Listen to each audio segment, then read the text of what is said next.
Hey guys, Randy here. Just this is going to be a series of videos I recorded starting with the day after the Hurricane Harvey came in to my little town and sat on top of us for 24 plus hours. Anyway, the beginning of the video is going to start out at around 11 a.m. Tuesday the 29th. I think that's the right date based on the timestamp of my video.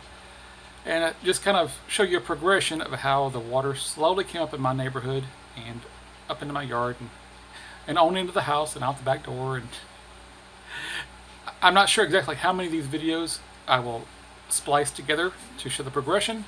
Hopefully I won't make them too long and make it too boring. Anyway, you'll see the beginnings from where the water started rising to the point where it came in the house to the point where I was tearing out the very last piece of carpet. So hopefully it's not too boring, and it's really kind of a documentation for myself, and I don't know, for some reason I just wanted to know that I had it on film and that it was out there someplace.